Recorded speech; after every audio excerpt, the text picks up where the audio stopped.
ಕರುಣಾಳು ಬಾ ಬೆಳಕೆ ಮುಸುಕಿದಿ ಮಬ್ಬಿನಲ್ಲಿ ಕೈ ಹಿಡಿದು ನಡೆಸೆಂದಲ್ಲಿ ಇರುಳು ಕತ್ತಲೆಯ ಗವಿ ಮನೆ ದೂರ ಕನಿಕರಿಸಿ ಕೈ ಹಿಡಿದು ನಡೆಸೆಂದಲ್ಲಿ ಅಂತ ಹೇಳಿ ತುಂಬ ಮನಮಿಡಿಯುವ ಹಾಗೆ ಕನ್ನಡದ ಕಣ್ವ BM ಶ್ರೀ ಅವರು ಪ್ರಾರ್ಥನೆ ಮಾಡ್ತಿರ್ತಾರೆ.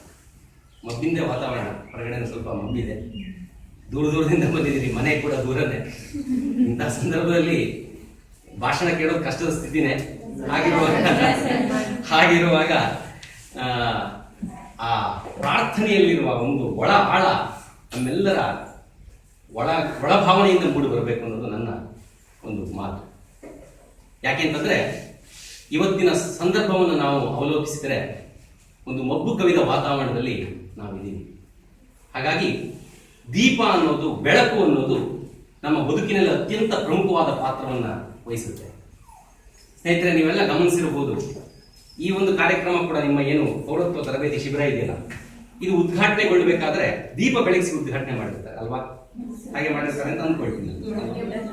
ಹೆಚ್ಚಾಗಿ ಎಲ್ಲಾ ಕಾರ್ಯಕ್ರಮ ಗಿಡಕ್ಕೆ ನೀರು ಹಾಕಿ ಮಾಡಿರ್ತೀವಿ, ಒಳ್ಳೇದು. ಅದು ಒಂದು ರೀತಿಯಲ್ಲಿ ಬೆಳಕು ಬೀಳುವಂತ ಕಾರ್ಯಕ್ರಮ, ಬೆಳಕು ಪರೋಕ್ಷವಾಗಿ ಕಾಣಿಸುವಂತಹ ಬೆಳಕು. ಯಾವುದೇ ಕಾರ್ಯಕ್ರಮವನ್ನಾಗಲಿ ದೀಪ ಹಚ್ಚೋದ್ರ ಮೂಲಕ ಉದ್ಘಾಟನೆ ಮಾಡ್ತಾರೆ. ಎಲ್ಲೂ ಕೂಡ 1000 ಟ್ಯೂಬ್ಲೈಟ್ ಗಳನ್ನ ಏಕಕಾಲಕ್ಕೆ ಹಚ್ಚುವುದರ ಮೂಲಕ ಕಾರ್ಯಕ್ರಮವನ್ನು ಉದ್ಘಾಟನೆ ಮಾಡಲ್ಲ, ಅಥವಾ ಮರ್ಕ್ಯೂರಿ ದೀಪವನ್ನು ಬೆಳಗಿಸೋದ್ರ ಮೂಲಕ ಕಾರ್ಯಕ್ರಮಕ್ಕೆ ಚಾಲನೆ ನೀಡೋದಿಲ್ಲ. ದೀಪಕ್ಕಿಂತ 1000 ಪಟ್ಟು ಪ್ರಕಾಶಮಾನವಾದ ಬೆಳಕನ್ನು ನೀಡುವ ವ್ಯವಸ್ಥೆಗಳು ನಮ್ಮ ಜೊತೆ ಇದ್ರೂ ಕೂಡ ದೀಪ ಹಚ್ಚಿ ಕಾರ್ಯಕ್ರಮವನ್ನು ಉದ್ಘಾಟನೆ ಮಾಡ್ತಾರೆ. ಯಾಕೆಂದ್ರೆ ಒಂದು ದೀಪದಿಂದ ಇನ್ನೊಂದು ದೀಪವನ್ನು ಹಚ್ಚಬಹುದು. ದೀಪದಿಂದ ದೀಪವ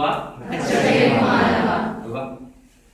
ಮಾನವ ನೆರೆಯಲ್ಲಿ ಆರದೆ ಉರಿಯಲಿ ದೇವರು ಹಚ್ಚಿದ ದೀಪ, ರೇಗುವ ಧ್ವನಿಗೂ ರಾಗವ ಒಲಿಯಲಿ ಮೂಡಲಿ ಮಧುರಾಲ. NS ಲಕ್ಷ್ಮೀನಾರಾಯಣ ಭಟ್ರ ಸಾಧ್ಯ ಎಷ್ಟು ಅದ್ಭುತವಾಗಿದೆ ನೋಡಿ.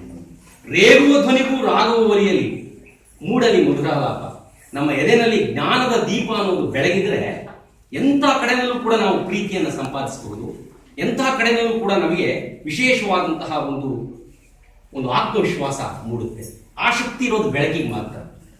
ಒಂದು ಹಣತೆಯಿಂದ ಇನ್ನೊಂದು ಹಣತೆಯನ್ನು ಹಚ್ಚಬಹುದು, ಆದರೆ ಒಂದು ಟ್ಯೂಬ್ಲೈಟ್ ಇಂದ ಇನ್ನೊಂದು ಟ್ಯೂಬ್ಲೈಟ್ ಅನ್ನು ಹಚ್ಚೋಕ್ಕಾಗಲ್ಲ. ಹಾಗಾಗಿ ದೇವರು ನಮ್ಮ ಎಲ್ಲರ ಎದೆನಲ್ಲಿ ಜ್ಞಾನದ ದೀಪವನ್ನು ಹಚ್ಚಿ ಕಳಿಸಿದ್ದಾನೆ. ಅದನ್ನ ಒಬ್ಬ ಜ್ಞಾನದ ದೀಪದಾರಿಗಳಲ್ಲಿ ಅತ್ಯಂತ ಅಗ್ರಗಣ್ಯರು